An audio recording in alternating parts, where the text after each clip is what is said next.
समान अध्ययन GK GS के अंतर्गत जैसा कि आप सभी लगातार मेरे साथ महा रिवीजन कर रहे हैं, समान अध्ययन के 6 सब्जेक्ट का एक समग्र रिवीजन चल रहा है हमारा। हम पूरे मोस्ट इंपॉर्टेंट टॉपिक पढ़ेंगे जो कि आपके एग्जाम के दृष्टिकोण से महत्वपूर्ण है। तो जितने बच्चे IAS, state PCS exam, RO exam या अन्य कोई भी एग्जाम, चाहे वो एसएससी हो या कोई भी एक दिवसीय एग्जाम हो जहां पे जीके जीएस पूछा जाता है, जनरल स्टडी का विस्तृत रिवीजन और समान ज्ञान का विस्तृत रिवीजन आपका इस सेशन में करवाया जा रहा है। यह सामान्य ज्ञान और समान अध्ययन का सबसे विस्तृत रिवीजन एपिसोड है आपका, ठीक है। पिछले काफी लंबे समय से मैं इसको चला रहा हूं, कंटिन्यूअस रहेगा, बस आप लोग इसमें रेगुलर रहिए। आप मेरे साथ मंडे टू फ्राइडे लाइव इसमें जो है रिवीजन कर पाएंगे और बहुत डिटेल से रिवीजन कर पाएंगे। तो चलिए देखिए, पिछले सेशन में, कल के सेशन में मैंने डिस्कस आपको क्या किया था। मैंने पिछले सेशन में आपसे चर्चा की थी जो आपके प्राचीन बहुत सारे ग्रंथ हैं और उन ग्रंथों को, यानी कह सकते हैं कि भारतीय इतिहास के स्रोतों को लेकर चर्चा और उनके राइटर कौन कौन है, इनसे क्वेश्चन आपके डायरेक्ट पूछे जाते हैं, ठीक है। तो अब जो है यहां पे पहले इतिहास को उठाएंगे, इतिहास के बाद राजव्यवस्था, राजव्यवस्था के बाद आपका जो है भूगोल, भूगोल के बाद पर्यावरण, पर्यावरण के बाद फिर आपका सामान्य विज्ञान और फिर अर्थव्यवस्था। ये टोटल 6 सब्जेक्ट है। तो पहले इतिहास से देखते हैं, इतिहास से शुरू करते हैं। देखिए, एक आपके बहुत महत्वपूर्ण इतिहास का अर्थ है कलहन, ठीक है। क्या नाम है? कलहन। कलहन एक ऐसे पर्सन थे, ठीक है, कलहन एक ऐसे पर्सन थे जिनके द्वारा एक पुस्तक लिखी गई, राजतरंगिणी। कौन सी पुस्तक लिखी गई? राजतरंगिणी। राजतरंगिणी पुस्तक लिखी गई और ये पहली पुस्तक थी जिसमें ऐतिहासिक विवरण देखने को मिलता है। राजतरंगिणी में टोटल 8 तरंग हैं और 8000 के आसपास इसमें श्लोक हैं, ठीक है। इसमें 8 तरंग हैं और 8000 श्लोक हैं, 8000 श्लोक हैं। और इसके अंतर्गत, राजतरंगिणी के अंतर्गत कश्मीर का इतिहास है आपका, कश्मीर का इतिहास राजतरंगिणी में। कौन है राइटर इसके? कलहण, ठीक है। इस ग्रंथ की रचना कलहण ने राजा जयसिंह के शासनकाल में की थी। उस समय कश्मीर के शासक राजा जयसिंह थे, ठीक है। और आप सभी जानते हैं कि आगे चल के कश्मीर में एक बहुत बड़े शासक आए जिनका नाम था जैनुल आबदीन। जैनुल आबदीन को कश्मीर का अकबर भी कहा जाता है। ये क्वेश्चन भी कई बार पूछते हैं। तो जब आपके कलहण थे कश्मीर में, राजा कौन थे? जयसिंह, ठीक है। ये बात है 1128 एडी की। 1128 से लेकर 1149 एडी में राजा जयसिंह जो है कश्मीर की गद्दी पर थे। आगे चलकर इसी वंश में आपके जैनुल आबदीन आते हैं और जैनुल आबदीन के संरक्षण में 2 विद्वान थे। जैनुल आबदीन को कश्मीर का अकबर कहा जाता है, ये भी फैक्ट जान लीजिए। जैनुल आबदीन, ठीक है, क्योंकि धर्म सहिष्णु शासक के तौर पे इनका नाम जानते हैं हम लोग। इन्होंने 2 विद्वानों को संरक्षण दिया। पहले विद्वान थे जोनराज और दूसरे विद्वान थे श्रीवर। इनके शिष्य ही थे श्रीवर, जोनराज और श्रीवर। मैं इन दोनों का नाम इसलिए ले रहा हूं क्योंकि आगे चल के इन्होंने राजतरंगिणी में और नए चीजें ऐड की, ठीक है। एक बार सेशन को सभी लोग लाइक करेंगे, है ना, और सेशन को यदि शेयर करते हैं तो मेरे लिए बहुत सहायता रहेगी। ज्यादा से ज्यादा बच्चों तक सेशन को शेयर करिएगा, ठीक है। तो जैनुल आबदीन जो है आपके, इनके द्वारा जोनराज और श्रीवर, ये 2 महापुरुषों के द्वारा, ये 2 इतिहासकारों के द्वारा क्या किया गया? राजतरंगिणी को और विस्तारित किया गया, इसके बारे में और सारे शासकों के लेकर के। और ये पहली पुस्तक है जिसमें तिथियों का स्पष्ट विवरण है, तिथियां लिखी गई। देखो, इससे पहले जो इतिहास लिखा गया ना, उसमें कोई क्रम नहीं था, क्रमबद्धता के साथ राजाओं का वर्णन नहीं था। तो ये राजतरंगिणी को पहली ऐतिहासिक पुस्तक माना जाता है जो कि आपकी मध्यकालीन भारत के इतिहास में देखने को मिलती है। कश्मीर के इतिहास को इसमें लिखा जाता है, ठीक है। तो एक पुस्तक तो ये है राजतरंगिणी, ठीक है, कलहण के द्वारा लिखी गई है। अब इनके बारे में आप सभी जानते होंगे, बहुत ही बड़े पर्सन, बहुत बड़े जो है राजकवि थे अश्वघोष। अश्वघोष के बारे में आप सभी जानते हो। अश्वघोष वही व्यक्ति हैं जो चौथी बौद्ध संगति के उपाध्यक्ष थे, या कह सकते हैं हाँ, उपाध्यक्ष के तौर पे अश्वघोष को रखा गया था और इसके अध्यक्ष वसुमित्र थे, है ना। तो अश्वघोष जो थे कुषाण वंश के शासक कनिष्क के राजकवि थे। कौन थे ये? कनिष्क के राजकवि। सभी लोग लिखते जाइएगा, ठीक है, सभी लोग लिखते जाइएगा, ध्यान रखिएगा, ठीक है, सभी लोग लिखते जाइएगा, जो चीजें बताता जा रहा हूं ये सब पूछा जाता है। तो अश्वघोष आपके चौथी बौद्ध संगति के क्या थे? अध्यक्ष, उपाध्यक्ष थे। अध्यक्ष वसुमित्र थे। कनिष्क के टाइम पीरियड पे चौथी बौद्ध संगति प्रथम सदी पे कश्मीर में हुई थी, कुंडलवन में, है ना। तो अश्वघोष एक बहुत बड़े कवि थे और कनिष्क ने संरक्षण प्रदान किया था, और इनकी जो गणना है वो बहुत बड़े बड़े इतिहासकारों के साथ की जाती है, जैसे मिल्टन है, गेटे महोदय है, कांट महोदय हैं, वाल्टेयर महोदय हैं। तो एक दार्शनिक भी थे और एक बड़े कवि भी थे, ठीक है। इनके द्वारा टोटल 3 पुस्तकों को लिखा गया है, ठीक है। इन्होंने 3 पुस्तकें लिखी हैं अश्वघोष ने। एक पुस्तक तो आपकी बुद्ध चरित है, अश्वघोष के द्वारा लिखी गई बुद्ध चरित, अश्वघोष के द्वारा लिखी गई बुद्ध चरित। क्या लिखी गई है? बुद्ध चरित। दूसरी आपकी सौंदरानंद, ठीक है। दूसरी कौन सी आपकी? सौंदरानंद, सौंदरानंद, ये आपकी दूसरी पुस्तक है। पहली पुस्तक कौन सी है? बुद्ध चरित्र। दूसरी कौन सी है? सौंदरानंद। तीसरी पुस्तक है आपकी सारिपुत्र प्रकरण, सारिपुत्र प्रकरण, ठीक है। ये टोटल 3 पुस्तकें हैं आपकी, बुद्ध चरित, सौंदरानंद, सारिपुत्र प्रकरण, ठीक है। अब इनमें से ये जो बुद्ध चरित और सौंदरानंद है, दोनों महाकाव्य हैं, ठीक है, दोनों महाकाव्य हैं, ठीक है। और ये जो आपका सारिपुत्र प्रकरण है आपका एक नाटक ग्रंथ है। ये क्या है? आपका एक नाटक ग्रंथ, ये आपका एक नाटक है। और बुद्ध चरित्र और सौंदरानंद आपके महाकाव्य की श्रेणी में आते हैं, ठीक है। सौंदरानंद जो थे बुद्ध के सौतेले भाई थे, ठीक है। सौंदरानंद कौन थे?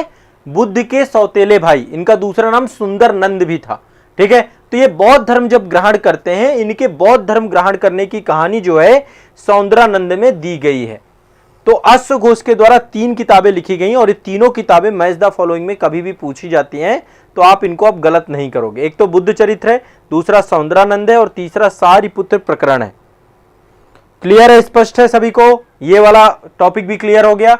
ये रटते जाना है, बार बार नहीं हम करेंगे, ठीक है। सौंदरानंद आपकी ये बुद्ध के सौतेले भाई का बौद्ध धर्म में जुड़ने को लेकर के है। आगे चलते हैं। ये उत्तर भारत के महान सम्राट हर्षवर्धन है, ठीक है। आप सभी जानते हैं गुप्तोत्तर काल में वर्धन वंश, पुष्यभूति वंश के नाम से भी जाना जाता है। तो हर्षवर्धन एक प्रतापी शासक थे। ये विंध्य पर्वत श्रेणी के उत्तर तक इनका शासन था, और ये सिर्फ शासक भर नहीं थे बल्कि एक महान जो है आपके लेखक थे, नाटककार थे। इन्होंने 3 नाटकों को लिखा है। 3 नाटक कौन कौन सी है? पहली है प्रियदर्शिका। पहला नाटक इनका कौन सा है? प्रियदर्शिका, प्रियदर्शिका पहला नाटक तो ये है। दूसरा नाटक है इनका नागानंद, नागानंद। और तीसरा नाटक है इनका रत्नावली, रत्नावली। ये 3 नाटकों की रचना जो है हर्षवर्धन के द्वारा की गई है। ये क्वेश्चन भी पूछा जाता है। क्लियर है?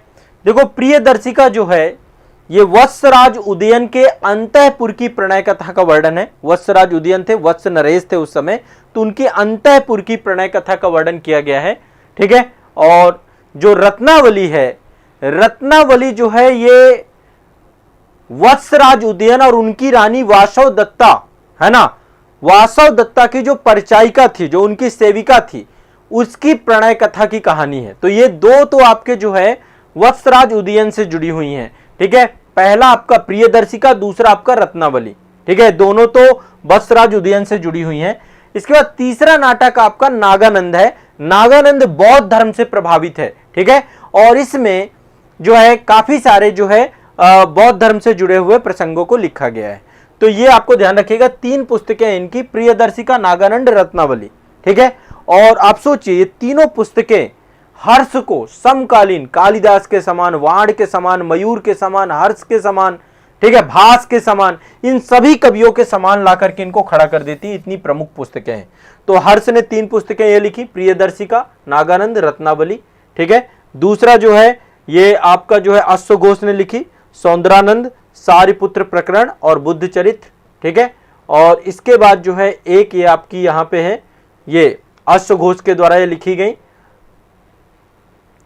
बाकी आपकी ये कलहड़ की रजत रंगनी लिखी गई है, ठीक है, करहन के द्वारा रजत रंगनी लिखी गई।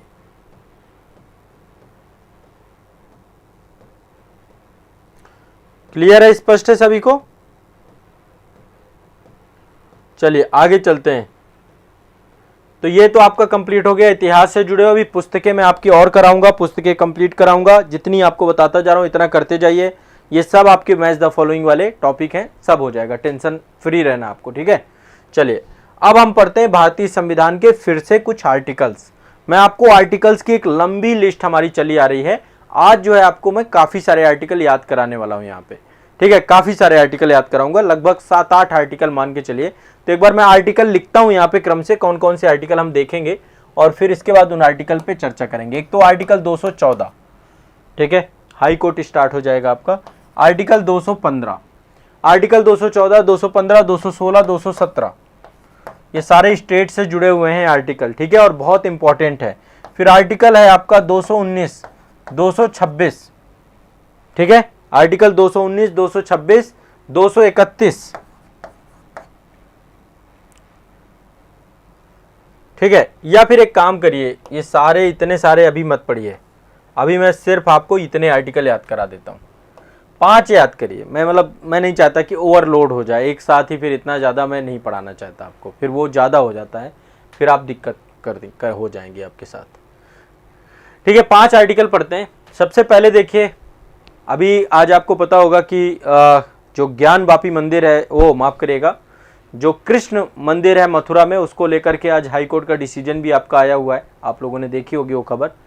तो 2014 में राज्यों के लिए उच्च न्यायालय की बात की गई है, राज्यों के उच्च न्यायालय कि सभी राज्यों में उच्च न्यायालय बनाए जाएंगे। हाई कोर्ट्स की बात की गई। हाई कोर्ट को देखो क्लियर है, 124 पूछे तो सुप्रीम कोर्ट और 214 पूछे तो आपका, यानी कि देखो सिंपल है, 124 पूछे तो सुप्रीम कोर्ट और 214 पूछ ले तो हाई कोर्ट। 214 हाई कोर्ट से और ये आपका सुप्रीम कोर्ट से, इन दोनों के प्रोविजन से जुड़ा हुआ है, ठीक है। 215 बोलता है कि जो हाई कोर्ट है ये भी आपके क्या होंगे, अभिलेख न्यायालय होंगे, कोर्ट ऑफ रिकॉर्ड होंगे, अभिलेख न्यायालय होंगे। अभिलेख न्यायालय की 2 पावर्स होती हैं। पहली चीज, न्यायालय को अपनी अवमानना की दंड देने की शक्ति होती है। यदि न्यायालय की कोई भी अवमानना करता है, न्यायालय के आदेशों का पालन नहीं करता है न्यायालय के लिए कोई भी, तो उसको कोर्ट ऑफ कंटेम्प्ट लगता है, यानी कि न्यायालय की अवमानना का मामला बनता है उस पर, ठीक है। दूसरा, अभिलेख न्यायालय मतलब न्यायालय के द्वारा जो भी वाद किए जाएंगे, उन वादों को नीचे वाले जो कोर्ट हैं उनके द्वारा उन वादों को जो है एक ग्राउंड्स के तौर पे रखा जाएगा और पूरे के पूरे जो है वो आपके वाद आगे चल करके एक आपके ग्राउंड्स बनेंगे, ठीक है। तो आर्टिकल 215 आपका एक अभिलेख न्यायालय को लेकर चर्चा करता है, ठीक है। आर्टिकल 216 उच्च न्यायालयों के गठन की बात की गई है, ठीक है। इनका गठन कैसे होगा, उच्च न्यायालयों का गठन, न्यायालयों का गठन, इसमें पूरा एक प्रोसेस दिया गया गठन का। 217 जो है, उच्च न्यायालय के न्यायाधीशों की नियुक्ति कौन करेगा। देखो राष्ट्रपति ही नियुक्ति करते हैं इसके लिए, ठीक है। राष्ट्रपति के द्वारा हाई कोर्ट के न्यायाधीश की नियुक्ति की जाती है, लेकिन ओवरऑल देखो जो व्यवहारिक पक्ष है ना, वो आज भी कोलेजियम प्रणाली ही है। कोलेजियम के द्वारा ही क्या चुने जाते हैं, आपके न्यायाधीश चुने जाते हैं। कोलेजियम में सुप्रीम कोर्ट, देखो एक कोलेजियम तो बनता है जो सुप्रीम कोर्ट के न्यायाधीशों को चुनते हैं, उसमें सीजीआई होते हैं और 4 अन्य वरिष्ठतम न्यायाधीश होते हैं। लेकिन जो कोलेजियम आपका हाई कोर्ट के लिए बनता है, हाई कोर्ट वाला कोलेजियम, वो कैसा कोलेजियम है, हाई कोर्ट वाला कोलेजियम कैसा कोलेजियम है, हाई कोर्ट का जो कोलेजियम आपका बनता है, एक मिनट, हाई कोर्ट के कोलेजियम में आपके सीजीआई होंगे, संबंधित हाई कोर्ट के मुख्य न्यायाधीश होंगे और सुप्रीम कोर्ट के न्यायाधीश होंगे, ठीक है। तो इसका कोलेजियम अलग बनता है और उस कोलेजियम के द्वारा ही रिकमेंड की जाती हैं, ठीक है। कोलेजियम ही रिकमेंड करता है, ठीक है। तो ये ध्यान रखना, क्लियर है, स्पष्ट को आपको। और ये किसमें दिया गया है कि न्यायाधीशों की नियुक्ति वैसे करेंगे कौन, भारत के राष्ट्रपति। नियुक्ति राष्ट्रपति करते हैं पर व्यवहारिक तौर पे कोलेजियम के द्वारा किया जाता है। ठीक है, नियुक्ति के साथ साथ पद की शर्तें भी इसमें दी गई हैं। 219 में हाई कोर्ट के न्यायाधीशों की शपथ कौन दिलाता है? शपथ राज्यपाल महोदय दिलाते हैं हाई कोर्ट के न्यायाधीशों को। हाई कोर्ट के न्यायाधीशों को शपथ कौन दिलाते हैं? न्यायाधीशों को, ध्यान रखिएगा, कौन दिलाते हैं? आपके राज्यपाल महोदय। तो ये यहां पे जानकारी दी गई है। ठीक है, देखो हाई जो कोर्ट है ना, कोर्ट का मामला अलग है। मतलब कोर्ट में क्या है, सुप्रीम कोर्ट सुपीरियर है, तो वो न्यायाधीशों की नियुक्ति के मामले में सुपीरियर है। अच्छा, जब इनको हटाया जाएगा तो हटाने की प्रक्रिया क्या है? संसद हटाएगी न्यायाधीशों को। वैसे तो संसद में न्यायाधीशों के व्यवहार के लिए, उनके निर्णयों को लेकर किसी तरीके की चर्चा नहीं होगी। आर्टिकल 122 और 121 आपको पढ़ना पड़ेगा। यहां पर स्पष्ट किया गया है कि न्यायपालिका ना तो विधायिका के बारे में बोलेगी और विधायिका ना तो न्यायपालिका के बारे में। आर्टिकल 121 122 वो मैं बाद में आपको बता दूंगा। ठीक है, और यहां पर जो है उनको हटाने का जब बात आएगा, प्रपोजल आएगा, तो एक पदच्युति रिमूवल का प्रस्ताव लाया जाता है। संसद के किसी भी सदन में लाया जा सकता है। ठीक है, और जब उसको जो है उसके लिए प्रॉपर है कि भाई कितने अनुमोदक, कितने प्रस्तावक चाहिए, वो सबकी पूर्ति हो जाती है, फिर आपको एक्सेप्ट करने का काम उसमें जो है आपका। हाँ, 215 आपका अभिलेख न्यायालय है, विजय कुमार वर्मा जी।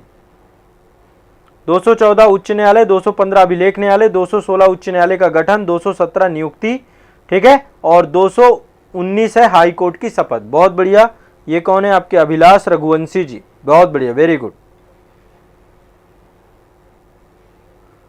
अपने जिस स्टेट का हाई कोर्ट होगा उसी स्टेट के राज्यपाल के द्वारा शपथ दिलाई जाएगी, इसमें कोई दिक्कत थोड़ा ना है। अब इसके बाद देखो, चलो और करा देता हूं थोड़ा सा आपको। 219 तक हो गया ना, 219 शपथ। एक आपकी है 226। 226 बहुत इंपॉर्टेंट है आपका। ठीक है, इसमें हाई कोर्ट जो है ना रिट जारी कर सकता है। हाई कोर्ट के पास एक पावर है रिट जारी करने की।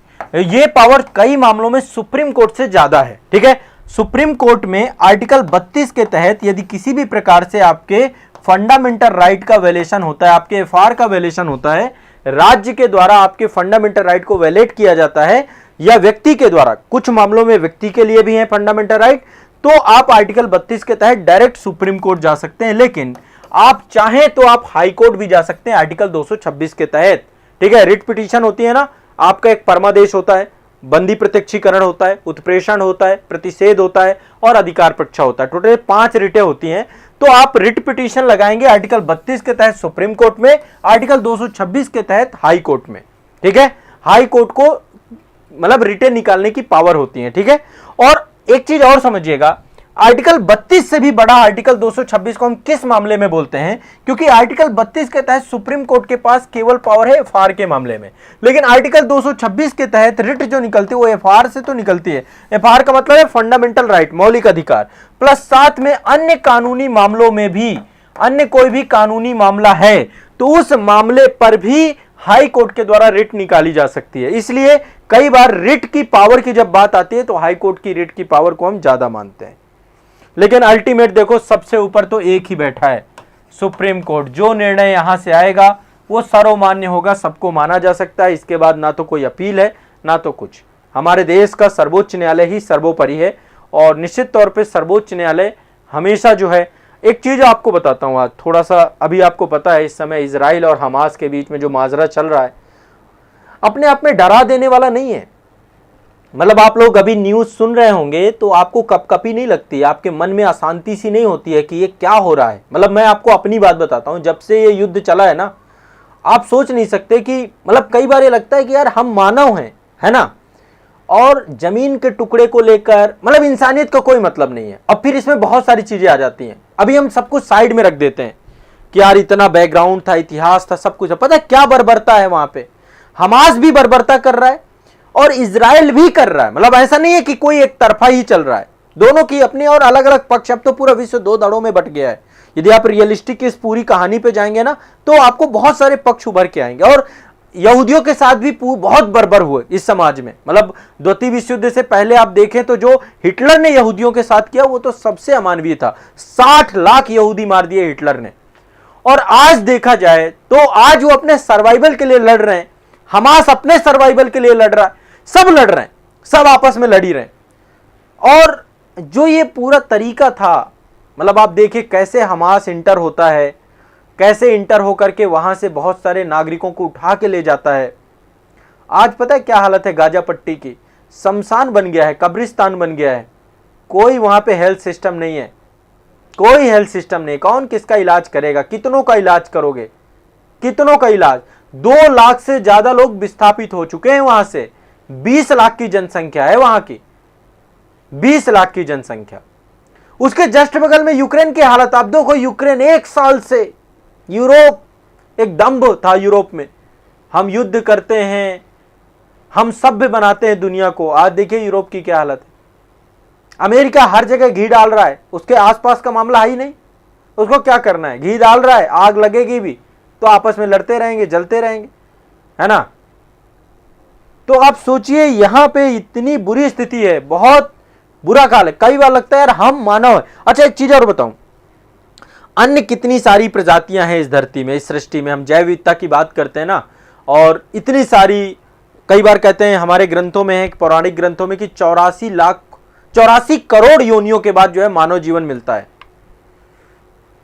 आपको लगता है कि जो भयावहता मानव के द्वारा की जा सकती है, जितनी हदें मानव के द्वारा पार की जा सकती हैं, उतनी हदें कोई भी अन्य कोटि का व्यक्ति नहीं पार कर सकता है।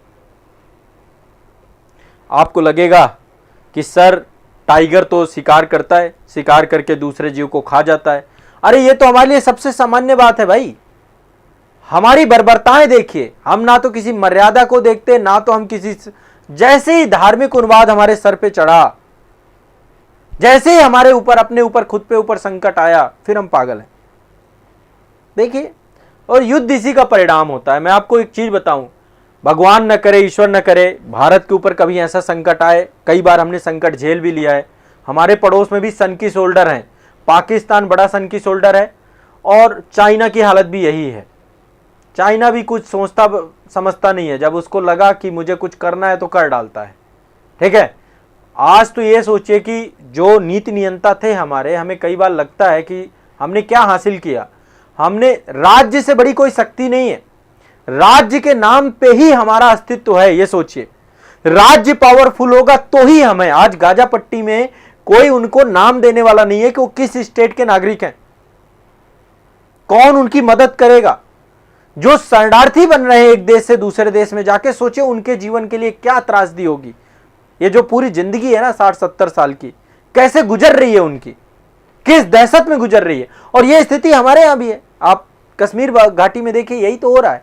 आतंकवादी आ रहे हैं, सेना के जवानों को मार रहे हैं, सेना के ट्रकों को उड़ा दिया जा रहा है। ठीक है, मतलब आप सोचो, जो दरिंदगी का सबसे ऊपर स्तर हो सकता है वो मानव जाति के द्वारा किया जा सकता है। और कोई पता नहीं है कि 21वीं शताब्दी कैसी होगी। बस हमें लगता है कि उज्जवल भविष्य होगी। और ये बात तय मान के चलिए, जैसे कड़ियां जुड़ रही हैं युद्ध की, कड़ियां जुड़ रही हैं ना, एक युद्ध हुआ, फिर दूसरा युद्ध हो रहा है, फिर तीसरा युद्ध हो रहा है। ऐसे ही प्रथम विश्व युद्ध से पहले चल रहा था। बाल्कन कंट्री लड़े पड़े थे। कोई ना कोई ऐसी लपट जरूर चिंगारी निकलेगी जो थर्ड वर्ल्ड वार में बदल देगी। और जब तीसरा विश्व युद्ध होगा, परमाणु हथियारों का प्रयोग होगा। अरे आप सोचो, हमास ने 5000 रॉकेट एक साथ मारे। किस लिए? ताकि आयरन डोम सिस्टम को कोलैप्स कर दिया जाए। 5000 रॉकेट एक साथ मारे। ठीक है, अभी का जो घटनाक्रम है।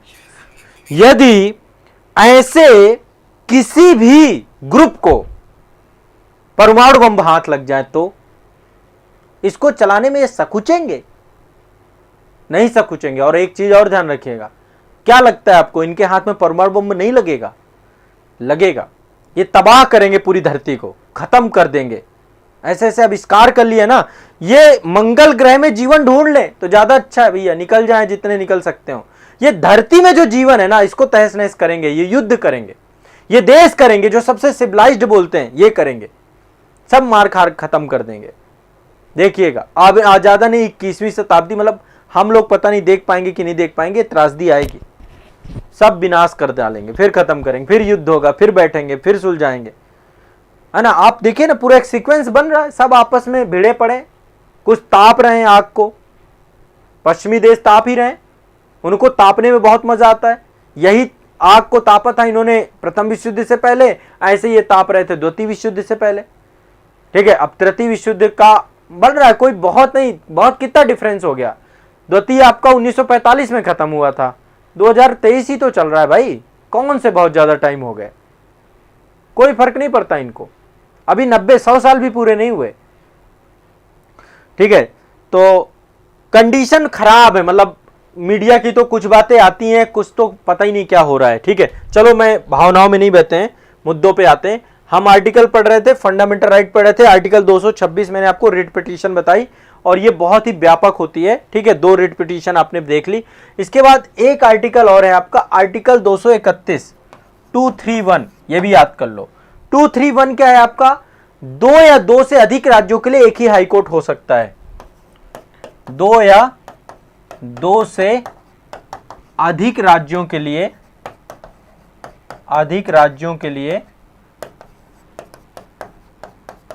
एक ही हाई कोर्ट। अब तो कई सारे हाई कोर्ट बन गए, लगभग 25 हाई कोर्ट बन गए हमारे, है ना, 25 राज्यों में, पहले तो बहुत कम थे, है ना, अभी काफी सारे राज्यों में। जैसे ये आपका केरल वाला हाई कोर्ट है, केरल वाले से लक्षद्वीप जुड़ा हुआ है, कलकत्ता हाई कोर्ट से अंडमान जुड़ा हुआ है, इधर महाराष्ट्र से आपका दादरा नगर हवेली, दमन द्वीप, ये सब जुड़े हुए हैं। यूटीज तो किसी न किसी से जुड़े ही है ना आपके, पुदुचेरी आपका चेन्नई वाले मद्रास हाई कोर्ट से जुड़ा हुआ है, तो सब जुड़े हुए हैं एक दूसरे से। और मैं एक चीज और बताऊं, हम दुनिया की एकमात्र पीढ़ी होंगे जो सब कुछ देख के जाएंगे, सब कुछ देख के जाएंगे। क्या नहीं देखा हमने, हमने कोरोना जैसी महामारी देख ली, हमने देख लिया कि ट्रेनें रुक गई। हाँ, आज एक ट्रेन दुर्घटना बहुत बुरी हुई है बिहार में, एक पैसेंजर ट्रेन डिरेल हो गई है, मतलब रेल की पटरी से उतर गई है और काफ़ी बुरी स्थिति है वहाँ पे भी, आज ही आपदा, मतलब एक ये भी खबर सुनने में आई है। ठीक है, तो हमने जो है कोविड देख लिया, हमने जो है युद्ध देख लिया, साक्षात युद्ध देखिए, और लगातार कई सारे युद्ध देख लिए। 14 में भी आपने देखा था जब G8 G7 बना था, क्रीमिया को इन्वेड किया था इसने, यूक्रेन वाला भी, हमास वाला, ये कई बार हो चुका। हमास का इस बार थोड़ा सा ज़्यादा प्रभावी था। ठीक है, हमने, आप में से कुछ लोगों ने कारगिल की यादें दी, आपको ताज़ा हो तो, देश का संसद हमले, आतंकी हमले देख लिए हमने इतने सारे, लगातार बैक टू बैक। नोटबंदी देख लिया आपने, ठीक है, कैसे करेंसी पूरी की पूरी बदल गई आपकी। सोचो, हमने हर चीज़ देखा है, मतलब ये वाली हमारी पीढ़ी। ठीक, आर्टिकल 231 हो गया, 2 या 2 से अधिक राज्यों के लिए एक ही हाईकोर्ट की स्थापना होगी। इसके बाद आर्टिकल 233 है। आर्टिकल 233 में आपका जिला न्यायाधीशों की नियुक्ति को लेकर के चर्चा है, जो लोअर कोर्ट होते हैं ना आपके जिला न्यायाधीश। ठीक है, जिला न्यायाधीश, देखो 2 चीजें हैं इसमें, एक तो सत्र न्यायालय होता है, सत्र न्यायालय ये आपका फौजदारी से जुड़े हुए मामलों को देखता है, ठीक है, क्रिमिनल केसेस, और एक आपका होता है जिला न्यायालय। सत्र न्यायालय और जिला न्यायालय कोई अलग अलग नहीं है, सत्र न्यायाधीश और जिला न्यायाधीश कोई अलग अलग नहीं है। ठीक है, जब फौजदारी मामले को सुना जाता है तो आपका सेशन कोर्ट बन जाता है, जब आपका डिस्ट्रिक्ट कोर्ट आपका दीवानी मामले होते हैं राजस्व से जुड़े हुए, तो वही आपका तो एक ही होता है, जिला मजिस्ट्रेट, है ना, जिसको हम डीजे बोलते हैं, डिस्ट्रिक्ट जज।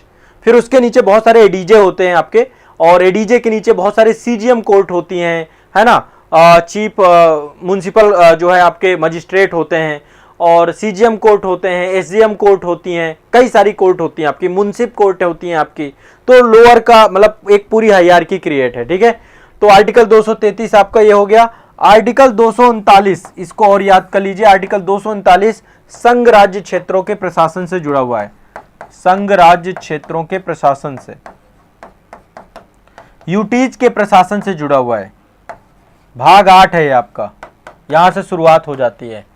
अब इतने आर्टिकल याद कर लो। देखो, आर्टिकल 214 राज्यों के हाई कोर्ट, आर्टिकल 215 अभिलेख न्यायालय होना, आर्टिकल 216 उच्च न्यायालयों के गठन की बात की गई है, 217 हाई कोर्ट के न्यायाधीशों की नियुक्ति, 219 हाई कोर्ट के न्यायाधीशों की शपथ, 226 आपका रिट पिटीशन, 231 आपका 2 या 2 से अधिक राज्यों के लिए एक ही हाई कोर्ट होना, 233 जिला न्यायालय, और 239 आपका, यह ध्यान रखिएगा, संघ राज्य क्षेत्रों के प्रशासन के लिए न्यायालय।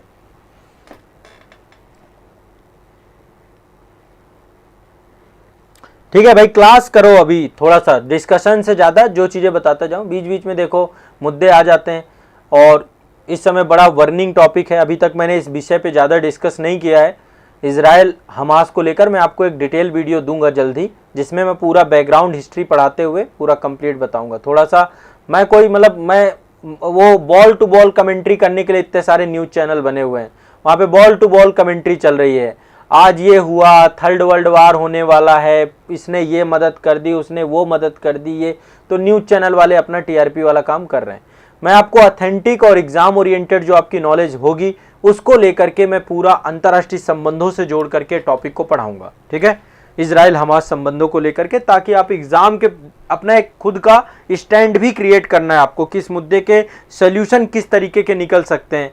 इतना लंबा समय हो गया, आज तक कोई समाधान नहीं निकला है, तो क्या कोई समाधान है भी इसका, है ना? या फिर इसी तरीके से ये विवाद जीवन भर बना रहेगा। जब आप इंटरव्यू बोर्ड के सामने पहुंचेंगे तो आपसे इस तरीके के प्रश्न पूछेंगे, तो उसके लिए आपको तैयार रहना पड़ेगा कि आप किस तरीके से इस प्रश्न को सुलझाएंगे। मान लीजिए आपके हाथ में पावर दे दी जाए कि इजराइल हमास पावर इसको पूरी तरीके से समाप्त करिए, जैसे ही ये मैटर आपके दिमाग में आता है कि कोई, अब आप इसमें क्या सोचेंगे, आपके दिमाग में क्या चलेगा, यहीं से आपका नजरिया बदल जाएगा। अभी तो बॉल टू बॉल कमेंट्री कर रहे हैं कि यहाँ पे रॉकेट गिर गया, ये बिल्डिंग उड़ गई, यहाँ पे ये हो गया, इतने लोग पकड़ लिए, इतने लोग यहाँ खत्म हो गए, बिल्डिंगें गिरी हुई हैं, सायरन बज रहे हैं, ये वो।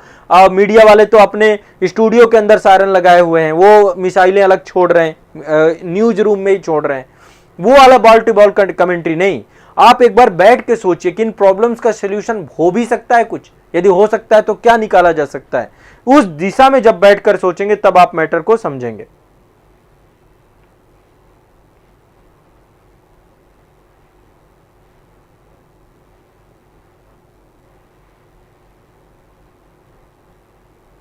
हाँ, सही बात कह रहे हैं। ये कौन है? विष्णुदेव कुमार जी कह रहे हैं सर न्यूज चैनल वालों के पास खुद के फाइटर जेट हैं।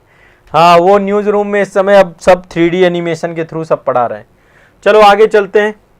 नेक्स्ट अगला टॉपिक ज्योग्राफी से है। ठीक है, अगला टॉपिक आपका ज्योग्राफी से है। ज्योग्राफी में आज हम पढ़ेंगे मानक समय रेखा। मानक समय रेखा,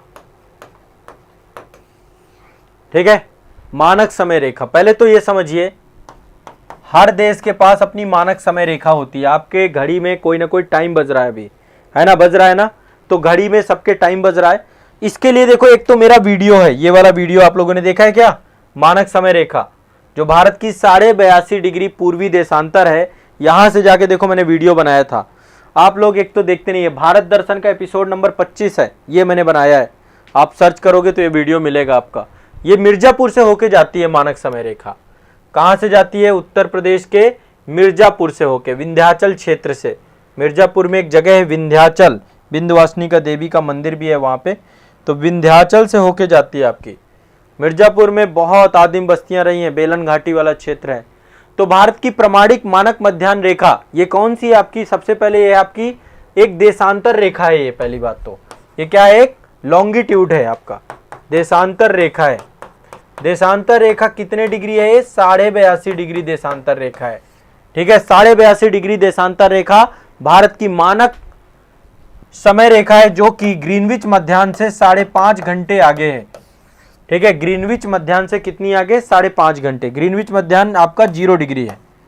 ठीक है, 0 डिग्री आपका ग्रीनविच मध्याह्न है, उससे 5.5 घंटे आपकी मानक समय रेखा आगे है। कोई दिक्कत किसी को?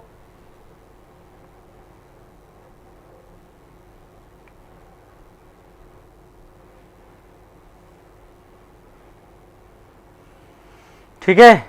हाँ, मिर्जापुर में अभी मतलब पूरा बुंदेलखंड वाला रीजन है, उसी का विस्तार है, तो अभी वहाँ पे डेवलपमेंट उस स्तर का नहीं है जैसा वहाँ पे होना चाहिए।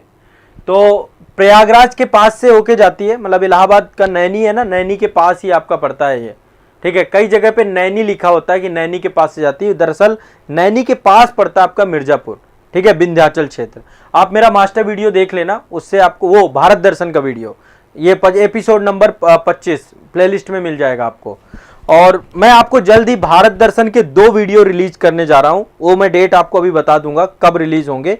2 वीडियो, एक तो आपका अन्नामुडी से आएगा, केरल वाला, बहुत लंबे समय पहले मैंने शूट किया था, अभी तक आप तक नहीं पहुंचा है, और एक आपको हिमाचल प्रदेश से अभी 2 वीडियो शूट भेजूंगा। अभी मेरे पास बहुत सारे सेशन हैं भारत दर्शन के जो मैंने शूट करके रख लिए हैं, अभी उनका एडिटिंग का काम है, एडिटिंग करके आप तक मैं पहुंचा दूंगा। तो एक आपका अनामुड़ी से आएगा, अनामुड़ी से मैं दक्षिण भारत की सारी पर्वत चोटियां पढ़ाऊंगा उसमें, ठीक है, एक बार वो वाला वीडियो देख लेना।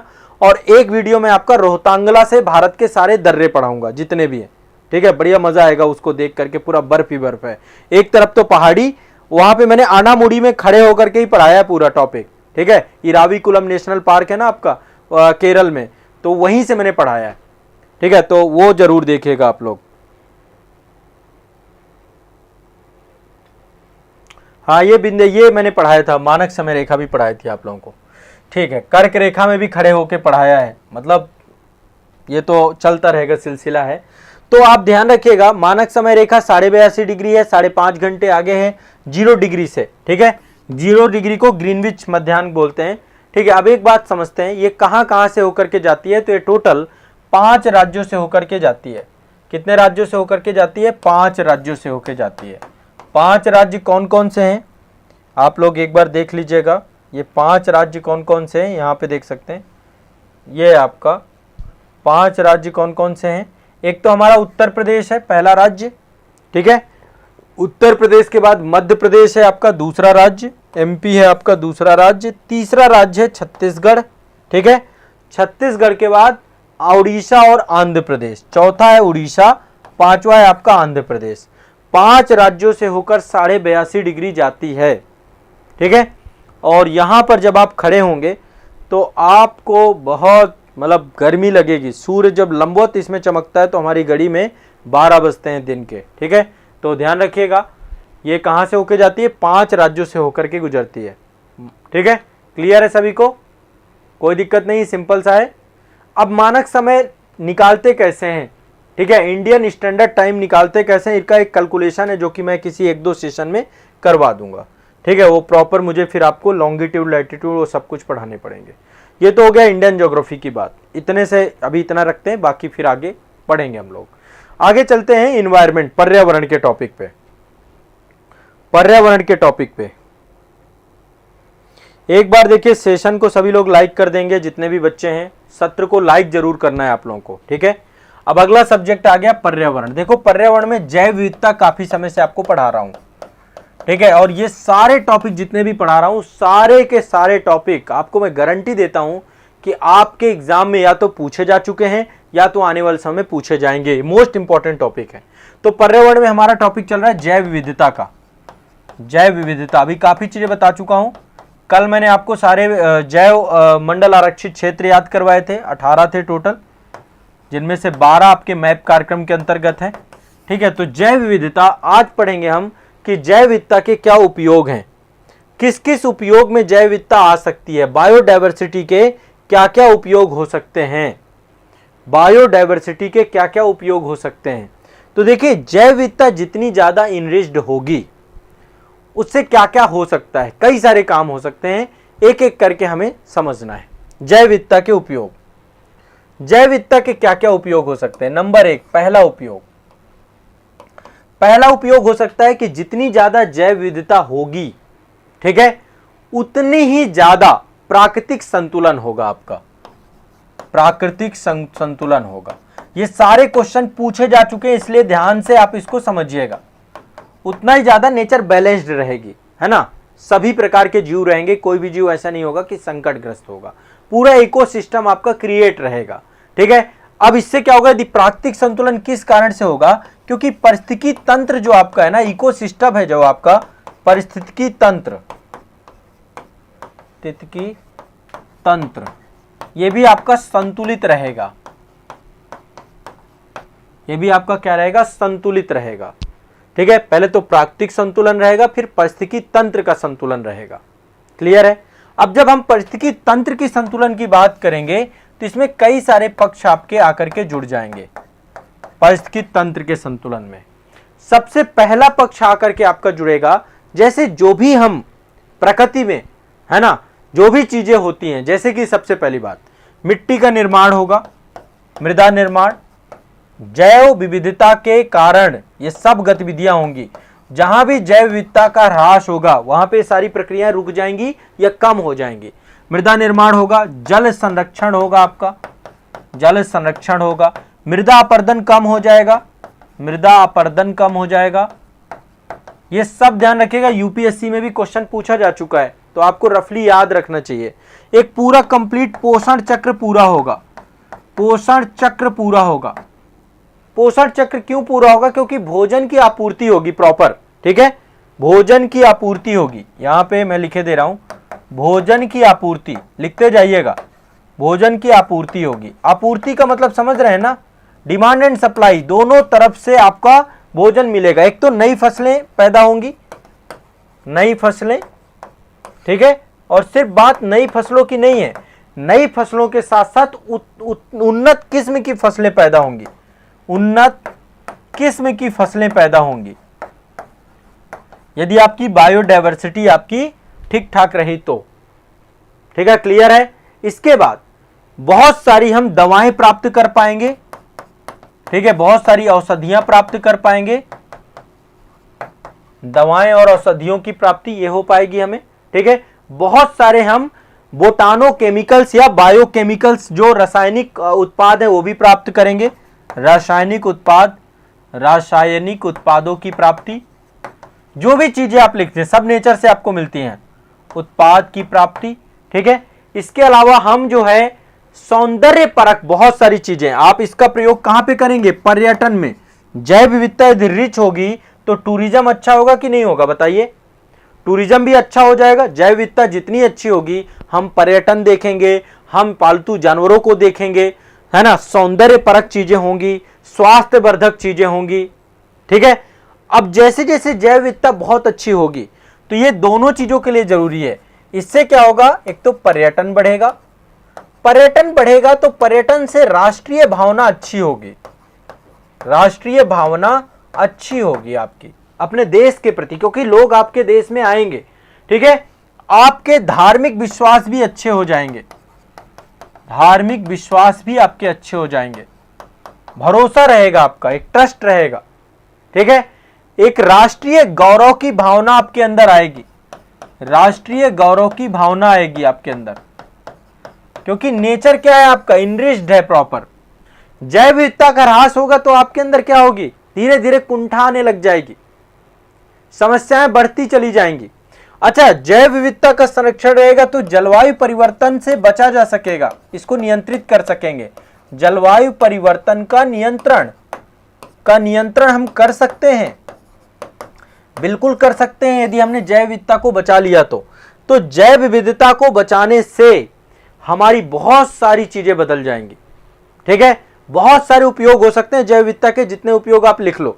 मृदा निर्माण होगा, मृदा अपरदन की रोकथाम होगी, अपशिष्ट का पुनर्चक्रण होगा, जो भी गंदगी निकलेगी फिर से रिसाइकिल हो जाएगी, परागण होगा, मानव अस्तित्व का आधार बनेगा।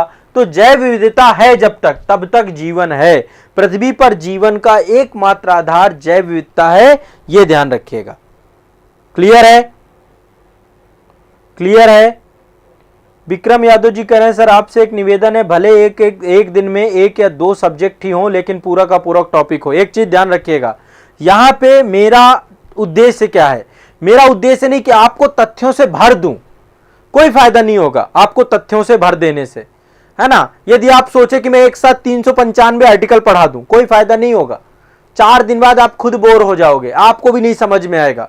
मैं सिर्फ आपको उतनी खुराक देना चाहता हूं जितना आप याद करके रखो। आपको क्या लगता है अभी मैं पूरी जो प्राचीन इतिहास की पूरी किताबें लिखवाना चालू कर दूं? चलो भाई लिखो पूरी किताबें, कम से कम 200 किताबें हैं। 2 मिनट में छोड़ के चले जाओगे सेशन को, समझ ही नहीं आएगा, याद भी नहीं रख पाओगे, आपको लगेगा ये क्या कर दिया। मैं तो आपको थोड़ा थोड़ा खिला रहा हूं जितना पचा सको। 4-5 किताबें पढ़ा दी, ठीक है। आर्टिकल पता है कितने आर्टिकल पढ़ा दिए मैंने अभी तक मैंने 100 आर्टिकल पढ़ा दिए होंगे आप लोगों को, 100 आर्टिकल पढ़ा दिए होंगे। डेली का मैं 5 आर्टिकल करा दिया, लेकिन ये 100 के 100 आपको याद हो गए होंगे। यदि जब आप ज्यादा खाने के चक्कर में पड़ते हैं ना, वहीं से आपकी उल्टी होनी चालू हो जाती है। इसलिए यदि आप मेरे से ये सोच रहे हो कि मैं कोई एक सब्जेक्ट लेकर के बैठ जाऊं, एक सब्जेक्ट पढ़ना है, फिर बैच है, कंप्लीट बैच है, आइए वहां पे डिटेल में पढ़िए, इतना पेशेंस हो आपको, 2 घंटे की क्लास चलती है प्रॉपर, ठीक है, 2-2 घंटे के सेशन है, आप नहीं कर पाएंगे, आप बोर हो जाएंगे, आपकी प्रॉब्लम्स हो जाएंगी। यहां पे मैं एक टॉपिक लेके चल रहा हूं, उसके इंपॉर्टेंट फैक्ट बता रहा हूं, बस जितना आपको चाहिए उतना ही बताऊंगा। मैंने मानक समय रेखा बताई, इंपॉर्टेंट 4 फैक्ट बताए, खत्म बात। अब क्या करना है उसके बारे में, कोई उसमें रिसर्च और पीएचडी थोड़ा ना करनी है ना। कल के सेशन में हमने काफी सारी चीजें कर्क रेखा को लेकर देखनी थी, देख लिया, खत्म बात। जितना पढ़ना है, जितना इंपॉर्टेंट है, तभी तो सेशन का कोई महत्व है ना। सेशन का मतलब यह नहीं कि कुछ भी पढ़ेंगे हम, कोई फायदा नहीं है। तो जैसे मैं करा रहा हूं वैसा रिवीजन करिए। जिसको इन डेप्थ पढ़ना हो, इन डिटेल पढ़ना हो, उनको एक सब्जेक्ट पूरा हो, उसके लिए फिर कंप्लीट बैच है हमारे। बैच में आ जाओ, आपको इतना पढ़ा दूंगा, पूरे दिन आप पढ़ते पढ़ते पढ़ते पढ़ते पढ़ते 10 घंटे पढ़ लेना, मजा आएगा वहां पर भी, क्योंकि वहां पे फिर चीजें बहुत प्रॉपर सीक्वेंस में है। यहां पे क्या है, यहां पे एक वैरायटी बदल रही है। सोचो, एक खाना है, एक खाने में डेली में दाल दाल दाल दाल दाल दाल ही खिला रहा हूं। यहां की थाली क्या है, यहां की थाली में वैरायटी है, हिस्ट्री भी पढ़ रहे हैं, पॉलिटी भी पढ़ रहे हैं, ज्योग्राफी भी पढ़ रहे हैं, इकोनॉमी भी पढ़ रहे हैं, साइंस भी पढ़ रहे हैं। तो दिमाग में क्या हो रहा है, एक वैरायटी क्रिएट हो रही है, चेंज हो रही है चीजें, फैक्ट आपको याद होंगे। ब्रेन का यही स्वभाव है। आपके अंदर एक कॉन्फिडेंस भी आ रहा है कि यार 6 सब्जेक्ट का रिवीजन चल रहा है मेरा, 6 सब्जेक्ट का। इसलिए यही सबसे बेहतर तरीका है, जिस तरीके को मैंने बहुत लंबे समय के बाद इजाद किया है, ठीक है। तो जो चल रहा है वैसे ही चलने देंगे, यही जो है मेरे हिसाब से बेस्ट रहेगा। हम 1-2 सब्जेक्ट लेकर के जिस दिन चलने लग गए, उसी दिन आप तो गियो उसी दिन आप गए, उसी दिन आपका क्या हो जाएगा कि आज क्लास किए, चलो कोई नहीं यार, कल का टॉपिक पता है नहीं। यहां एक चीज और ध्यान रखिए, मैं टॉपिक भी नहीं बताता कि कल मैं क्या टॉपिक पढ़ाऊंगा। एक एक्साइटमेंट रहे, एक आपको जुनून रहे, एक आपके अंदर जो है ये लगे कि यार क्या पढ़ाएंगे सर, है ना। ये जो रोचकता है ना, जब ये आपके अंदर से आएगी तब आपको मजा आएगा। और मेरे ऊपर इतना भरोसा रखिए कि जो भी पढ़ाऊंगा एग्जाम ओरिएंटेड पढ़ाऊंगा, मैं एग्जाम से बाहर नहीं जाऊंगा। मैं कोई पीएचडी और रिसर्च कराने के लिए आपके लिए नहीं बैठा हूं, ठीक है। मैं आपको सिर्फ उतना पढ़ाऊंगा जितना आपके सिलेक्शन के लिए पर्याप्त हो। पीएचडी करना है, किताबें ले लो, बहुत सारी किताबें हैं, ठीक है, वहां पढ़ते रहो आराम से, पूरी जिंदगी पढ़ी है।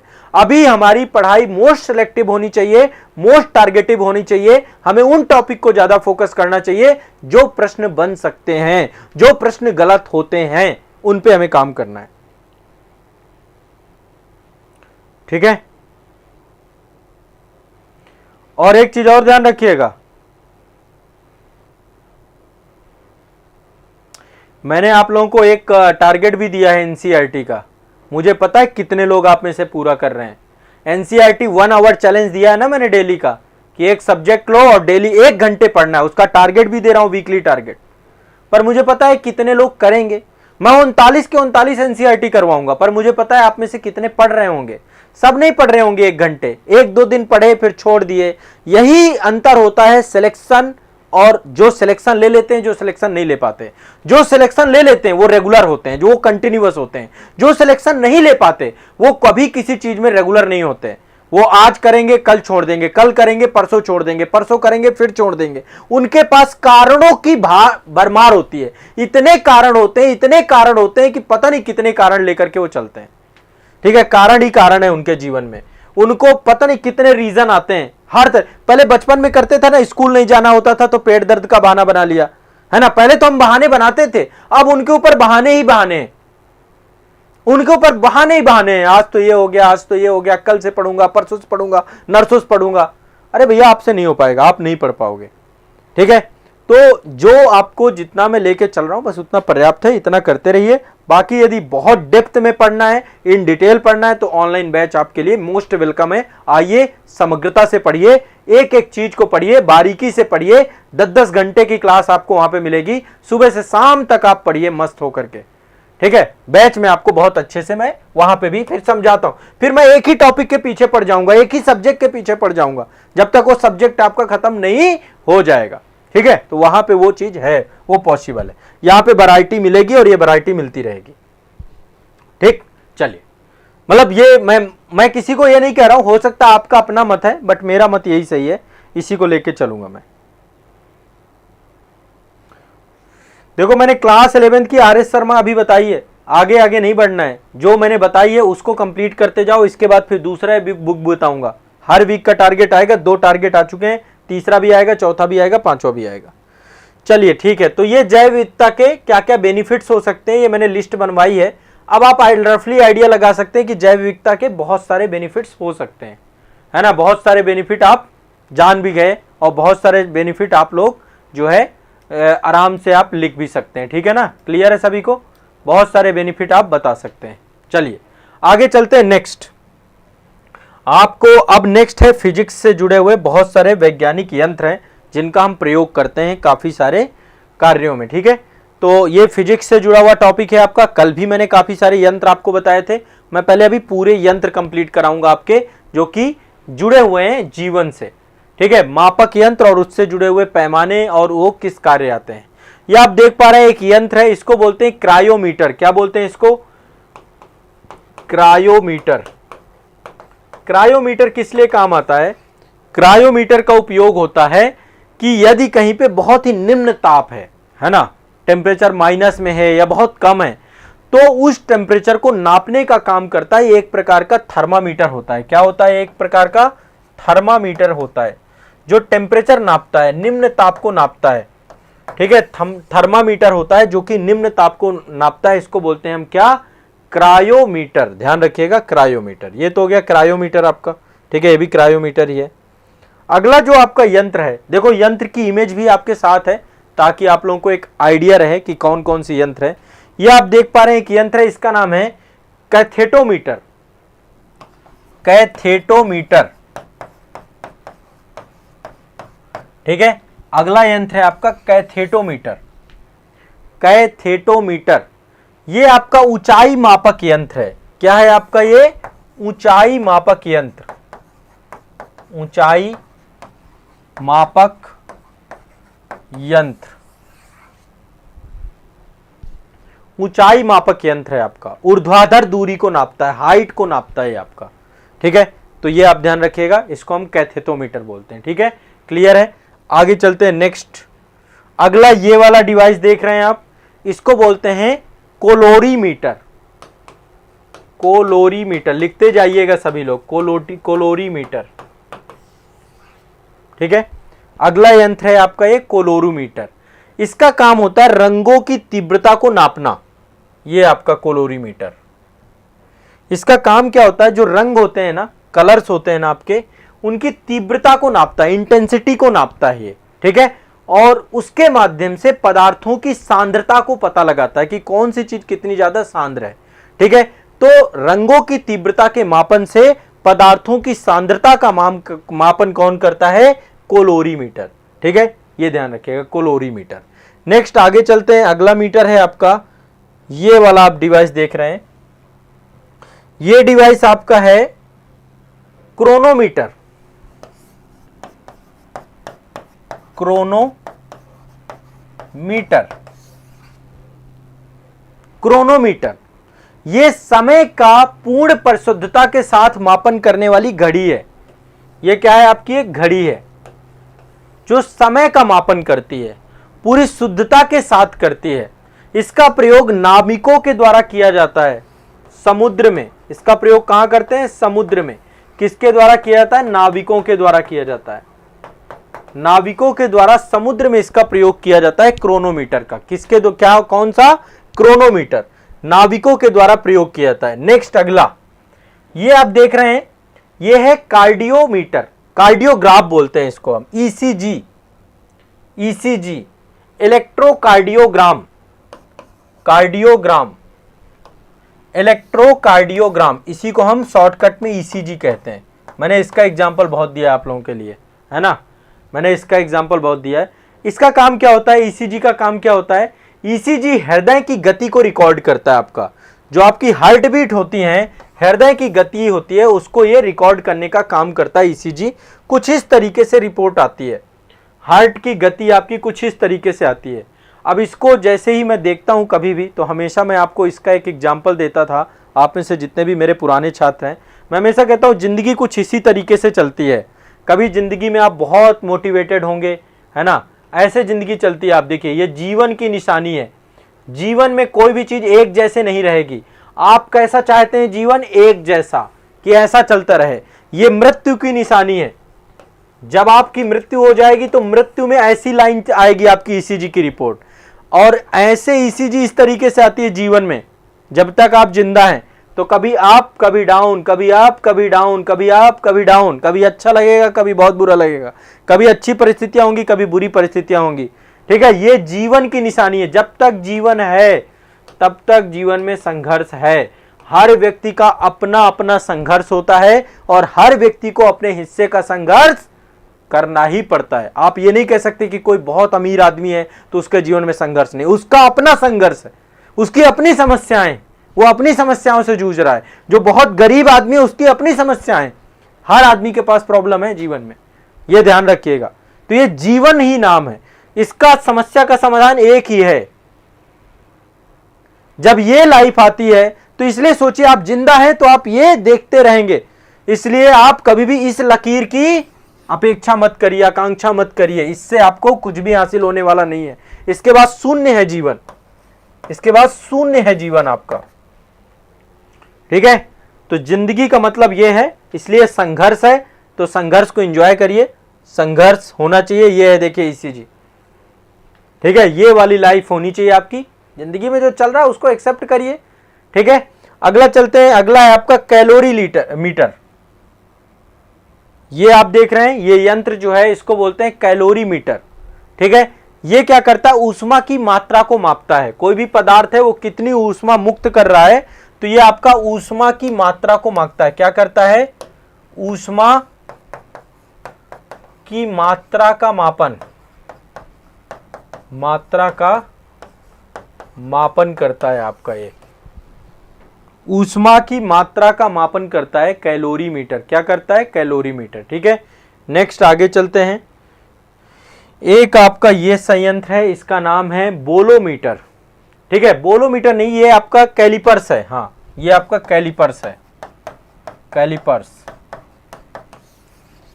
ठीक है, ये जो यंत्र आप देख रहे हैं इसको हम कैलिपर्स बोलते हैं। ये क्या करता है, रेडियस को नापता है। रेडियस नहीं नापता, डायामीटर है ना। कोई भी वस्तु के आंतरिक और बाह्य व्यास को नापने वाला यंत्र है, यानी कि डायामीटर को नापता है। ये आपका वस्तुओं के आंतरिक और व्यास डायामीटर को नापने वाला यंत्र है, स्केल नुमा यंत्र है। अगला है आपका बोलोमीटर। ये देख रहे हैं आपका, ये आपका है बोलोमीटर। बोलोमीटर, हो सकता है आप में से बहुत सारे लोग पहली बार जो है इसे देख रहे हो, नाम सुन रहे हो। ठीक है, फिजिक्स के जो छात्र हैं हो सकता है प्रयोगशालाओं में आपने इसको देखा भी हो। यह आपका ऊष्मीय और विद्युत चुंबकीय विकिरण को नापता है। जो आपका रेडिएशन होता है ना, तो ऊष्मीय और विद्युत चुंबकीय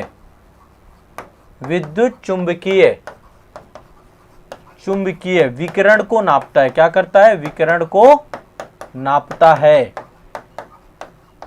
ठीक है, ये आपका क्या है, ठीक है, बोलोमीटर। ध्यान रखिएगा, ये आपका बोलोमीटर है। नेक्स्ट आगे चलते हैं। आप देख पा रहे हैं कंपास नुमा एक जो है आकृति आपको दिख रही है। कल मैंने आपको एक बताया भी था पहले, ये कुछ इस तरीके से, इसमें कई सारे आपके ऐसे भी होते हैं। ये आपका इसमें जो है पारा भरा होता है। तो ये आपका है बैरोमीटर। बैरोमीटर क्या करता है, वायुमंडलीय दाब को नापता है।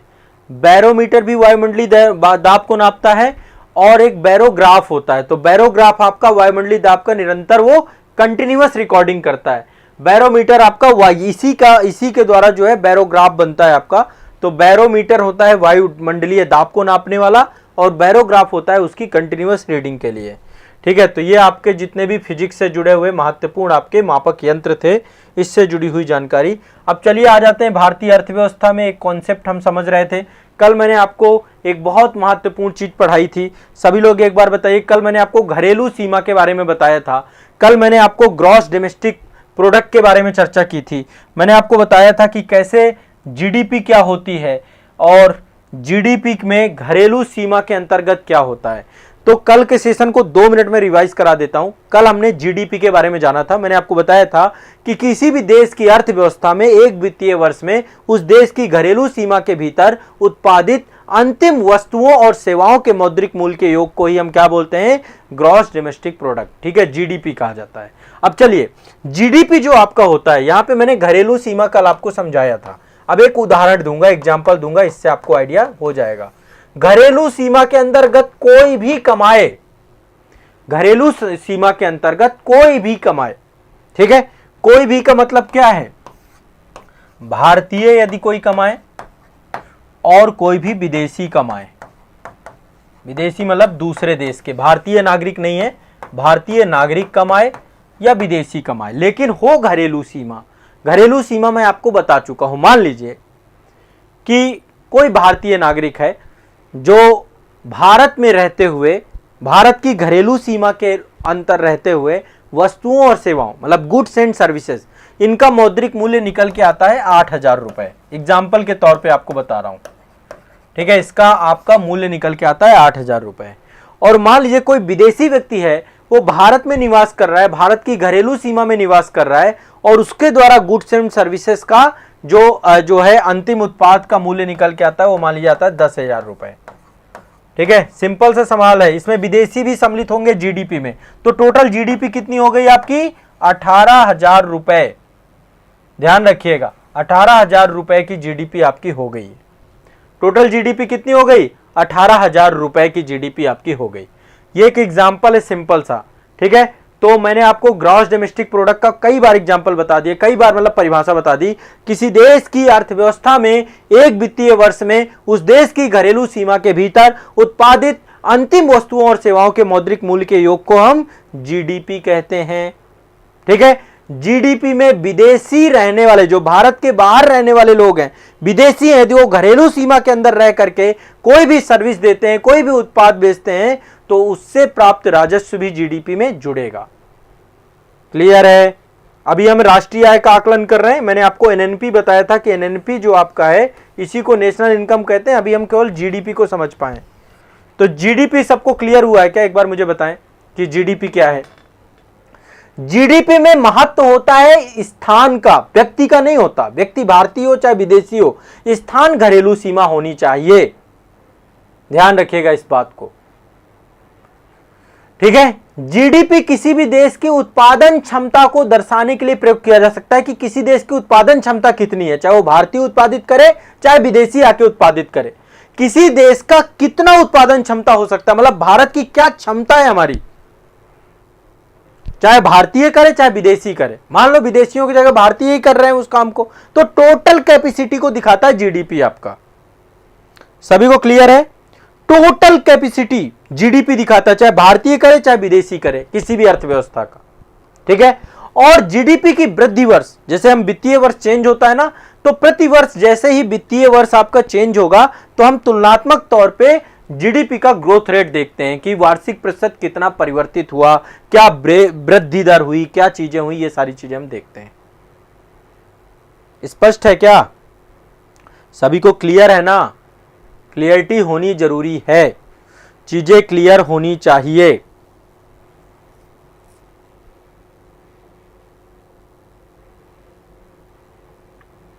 बिल्कुल कह सकते हैं, लेकिन यहां पे बात घरेलू सीमा की है दीक्षा जी।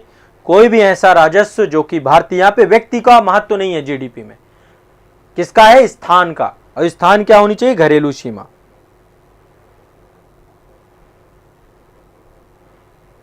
चलिए अब आगे चलते हैं। अगला एक कॉन्सेप्ट आज आपको पढ़ाऊंगा, वो है आपका एनडीपी। आज समझने का प्रयास करेंगे। पहले तो जीडीपी समझ में आ गया, जीडीपी क्या है। अब पढ़ेंगे एनडीपी, बहुत सिंपल सा है। इसको बोलते हैं नेट डोमेस्टिक प्रोडक्ट। क्या बोलते हैं आप? Net domestic product, NDP. अब देखिए, कोई भी अर्थव्यवस्था हो, मान लीजिए भारतीय अर्थव्यवस्था है ना, जब हम जीडीपी निकाल लिया, जीडीपी क्या है? एक वित्तीय वर्ष में घरेलू सीमा के अंतर्गत उत्पादित वस्तुओं और सेवाओं का अंतिम मौद्रिक मूल्य है। तो जब भी कोई, मान लीजिए कोई भी चीज है जिसका हम प्रयोग कर रहे हैं, उपयोग करें, मान लो मशीनें लगी हुई हैं, है ना, मान लीजिए आपके पास कार ही है, गाड़ी है, गाड़ी का प्रयोग करते हैं आप, लेकिन धीरे धीरे आप देखिए गाड़ी में कमी भी आएगी, है ना, उसका कई बार इंजन खराब हो जाएगा, कई बार उसके टायर भी घिस जाएंगे, कई बार जो है उसकी सर्विस करानी पड़ेगी आपको, है ना, कई बार जो है उसके एसी चोक हो जाएंगे। तो जब भी कोई भी उत्पादन किया जाएगा तो टूट फूट होगी, घिसावट होगी, मूल्य ह्रास होगा, डिप्रिसिएशन होगा, होगा कि नहीं होगा, है ना। देखो जीडीपी कैसे निकालते हैं ये तो मैंने आपको बता दिया। जीडीपी में यदि हम घिसावट माइनस कर दें, जीडीपी में, ठीक है, जीडीपी में घिसावट माइनस कर दें या कोई भी मूल्य ह्रास माइनस कर दें, टूट फूट को माइनस कर दें, जो भी शब्द आप यहां पे यूज करें, टूट फूट को यूज करें, घिसावट को माइनस कर दें, मूल्य ह्रास को माइनस कर दें। हर चीज का मूल्य ह्रास होता है, यदि कर देते हैं तो आपका नेट डोमेस्टिक प्रोडक्ट निकल आता है। क्या निकल आता है? Net domestic product. इसको बोलते हैं शुद्ध घरेलू उत्पाद। एक तो सकल था, ग्रॉस, है ना, यहां पे एक तो ग्रॉस था आपका, ठीक है, दूसरा है आपका नेट। नेट कितना है समझिए। जैसे मान लीजिए मैं एक एग्जांपल डालता हूं, मान लीजिए आपके पिताजी ने 10,000 रुपए आपको डाले बैंक में। सिंपल सी बात, बैंक में 10,000 रुपए जब आपके पिताजी ने डाले, आप एटीएम कार्ड लेकर के एटीएम पहुंच गए। जैसे ही एटीएम कार्ड में गए और एटीएम में का प्रयोग किया तो एटीएम वालों ने तुरंत 21 रुपया काट लिया, शायद इतना ही काटते हैं। अब आप लोग यदि अकाउंट से पैसा निकालेंगे तो बैंक वाले कहते हैं भैया आपका पैसा हो चाहे जिसका पैसा हो, हमारी मशीन लगी है, कुछ भी लगा है, हम पैसा लेंगे आपसे। तुरंत आपको 21 रुपया माइनस होकर के पैसा मिलेगा, कट जाएगा, वो चार्ज में कट जाएगा, पूरा 10,000 का 10,000 नहीं निकलेगा। समझिए। तो क्या हुआ, पिताजी को ने तो 10,000 भेजा, पर बीच में क्या हो गई, घिसावट हो गई। किसकी घिसावट हो गई? वो बैंक ने सर्विस चार्ज जोड़ लिया अपना। समझिए। चलो सिंपल से और एक तरीका बताता हूं, मतलब ये तरीका मैं समझाने के लिए बता रहा हूं, यहां पे फिट नहीं बैठेंगे, समझाने के लिए। मान लीजिए आप मान लीजिए आजाद है इस अकेडमी संस्थान में मान लीजिए आप पढ़ाते हैं, एक शिक्षक है, ठीक है। शिक्षक होने के नाते आपको 30,000 रुपए की सैलरी दी जाती है, मान लीजिए 30,000 रुपए आपको पेमेंट मिलती है, ठीक है। अब सरकार जो है 10% टीडीएस काटती है। वैसे टीडीएस तो आपको बाद में मिल ही जाएगा, है ना, मैं टीडीएस को नहीं लेता हूं यहाँ पे। मान लीजिए आपका पूरा पैकेज जो है एक साल का जो बनता है 10 लाख रुपए आपको साल भर में मिलते हैं, ठीक है। अब जब आपको 10 लाख रुपए मिलते हैं तो इसमें आप टैक्स भी देंगे, कर भी देंगे। आपके हाथ में कितना आया, इन हैंड कितना आया, आपके हाथ में कितना आया टैक्स वैक्स काट के? तो ग्रॉस तो आपको अमाउंट इतनी मिल रही है, लेकिन नेट कितनी मिल रही है? जब आप सरकार के यहां पे काम करेंगे ना तो सरकार आपके बहुत सारी चीजें काटेगी। आपका जो है पीएफ वो बाद में आपको मिलेगा, अभी नहीं मिलेगा। वो नेट हैंड में कितना मिल रहा है। वैसे ही सिंपल सी बात है, मान लीजिए आप जो है एक कार लेकर के कहीं पे जाते हैं, कार लेकर के जाते हैं, जैसे मान लीजिए ओला की कार आपने क्या किया, बुक किया। ओला वाले ने आपसे कहा भैया 600 रुपया लगेंगे। ओला वाले ने क्या कहा कि भैया 600 रुपए लगेंगे आपको, मैं ए डेस्टिनेशन से आपको लेकर के बी डेस्टिनेशन में छोड़ दूंगा, ठीक है। अब इस रास्ते में जब जाते समय ओला वाले ने क्या किया, बीच में हो सकता है टैक्स लगा हो उसको। आपको पता है जो कॉमर्शियल गाड़ियां होती हैं उनको टैक्स लगता है ना, वो स्टेट टैक्स भी लगता है। जैसे गाजियाबाद से दिल्ली गाड़ी जाएगी तो यूपी से दिल्ली चली गई, बॉर्डर में टैक्स लगेगा, ठीक है। वो कमर्शियल व्हीकल्स के लिए होता है, उसको टैक्स लगा, मान लो 100 रुपए यहाँ पे देना पड़ा, तो 600 रुपए में तो 100 रुपए ये माइनस हो गए। फिर ओला कंपनी ने कहा कि भैया ये जितना भी पैसा आया इसमें 200 रुपया मेरा है, तो ओला कंपनी ने 200 रुपए ले लिया, ठीक है। इसके बाद जो है मान लो गाड़ी में कोई कमी आ गई, मान लो गाड़ी ठुक गई, गाड़ी जितनी चली घिसावट हुई ना गाड़ी में, कोई भी कमी आ गई मान लीजिए, तो मैं कह रहा हूं ज्यादा नहीं, एक ट्रिप का 10 रुपए या 20 रुपए मेंटेनेंस चार्ज जोड़ दीजिए औसतन, ज्यादा भी हो सकता है ना, 100 रुपए भी हो सकता है, 50 रुपए भी हो सकता है, मैं 50 रुपए मेंटेनेंस जोड़ लूं तो उस आदमी को नेट इनकम कितनी हुई, 350 तो यही उड़ गए उसके, 350 तो यही उड़ गए, ठीक है। अब मान लो इसमें बाद में टीडीएस वीडीएस कट जाए और बाद में टैक्स वैक्स कट जाए और बचा, तो लास्ट में उसको बचा कितना। सिंपल सी बात है, अर्थव्यवस्था में हमने जो है यहां पे एक एग्जांपल मैंने आपको दिया था, अब इसी एग्जांपल में देख लेते हैं। टोटल हमने निकाली थी कितनी जीडीपी, 18,000 रुपए। भारतीय नागरिक जो है 8,000 रुपए और विदेशी नागरिक 10,000 रुपए। अब मान लीजिए क्या हो जाए, उसी वित्तीय वर्ष में मशीनों को, उपकरणों की, इनकी टूट फूट, घिसावट, इन सब में 500 रुपया का खर्चा लग जाए। तो 500 रुपया, 18,000 आपने कमाया, 500 रुपए आपने बनवाई दी, ठीक है, तो आपको कितना खर्चा आया? ठीक है, एक एग्जांपल और दूंगा, 17,500 रुपए आपका एनडीपी निकलेगा। एनडीपी कितना निकलेगा? नेट कितना निकलेगा? 17,500 रुपए। क्लियर है? सिंपल सा मैं बता रहा हूं, बहुत ज्यादा फार्मूला के चक्कर में नहीं जाना है। किताबों में पढ़ोगे बहुत फार्मूले दिए गए, बहुत टेंशन दी गई है। सिंपल सा मामला है, हम एनडीपी आसानी से निकाल दिया। कोई भी टूट फूट होती है, कोई भी घिसावट होती है तो वो, ठीक है। अब चलो दूसरा एक एग्जांपल देता हूं, बहुत आसानी समझ में आएगा। मान लो आप ए कंपनी में काम करते हैं, ठीक है, ए कंपनी में काम करते हैं और आपका डेली अप डाउन होता है, डेली आप आते जाते हैं। पर डे आपको 500 रुपया मिलता है। पर डे आपको कितना मिलता है? 500 रुपए, ठीक है। पर डे आपको कितना मिलता है? 500 रुपए। स्पष्ट है? पर डे आपको कितना मिलता है? 500 रुपए, ठीक। अब मान लीजिए, मानना पड़ेगा आपको, जब आप यहां से जाते हैं तो 50 रुपए का आपको पेट्रोल लग जाता है। 50 रुपए पेट्रोल तो माइनस कर दीजिए, ठीक है। 20 रुपए, 10 रुपए मान लीजिए आपके टायर की हवा नहीं थी तो आपने 10 रुपए हवा भरा दी उसमें, ठीक है। ये कितना हो गया आपका? 440 रुपया आपके हाथ में आया। तो ये तो आपको ग्रॉस अमाउंट थी। टोटल ये आप बताते हैं कई बार कि ग्रॉस अमाउंट इतनी है, लेकिन नेट कितना है ये सबसे इंपॉर्टेंट होता है। तो हमारे देश में जीडीपी से ज्यादा शुद्ध होता है एनडीपी। लेकिन अभी हम आएंगे, अभी ये भी राष्ट्रीय आय नहीं है, ये तो एक कॉन्सेप्ट है आपका एनडीपी का, ठीक है। तो जीडीपी और एनडीपी समझ में आई कि नहीं, पहले ये बताओ। क्या ये दोनों कॉन्सेप्ट समझ में आए आपको, जीडीपी और एनडीपी? पहले ये बताओ, concept of GDP and NDP समझ में आए? बिल्कुल आसान भाषा में आपको समझाया है। अब आपके क्या बढ़ते हैं? जीएनपी और एनएनपी। जब आप एनएनपी समझ जाएंगे तो आप राष्ट्रीय आय समझ जाएंगे, ठीक है, राष्ट्रीय आय समझ जाएंगे। जीडीपी माइनस मूल्य ह्रास इक्वल टू एनडीपी, सिंपल सा मामला है, ठीक है। तो यहीं से जो है आपका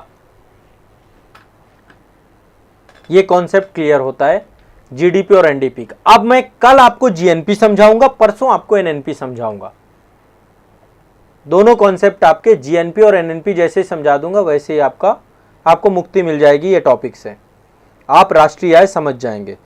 फिर इसके बाद फैक्टर कॉस्ट क्या है, मार्केट प्राइस क्या है ना, ये सब चीजें बाद में पढ़ेंगे। होलसेल प्राइस इंडेक्स क्या है, डब्ल्यूपीआई क्या है, सीपीआई क्या है, ये सब चीजें बाद में समझेंगे। इन पे कैसे इनको, फिर जीवीए का कॉन्सेप्ट है, ग्रॉस वैल्यू एडेड को क्या कैसे हम उस पे निकालते हैं, उनको बाद में समझाऊंगा। पहले मैं आपको बहुत बेसिक टूल एडवांस लेवल पे लेके चल रहा हूं। तो आज के सेशन में इतना ही रखेंगे। इतना समझ में आता जा रहा है तो इसका मतलब बढ़िया हो रहा है आपके साथ, बढ़िया सिम्टम्स हैं आपके।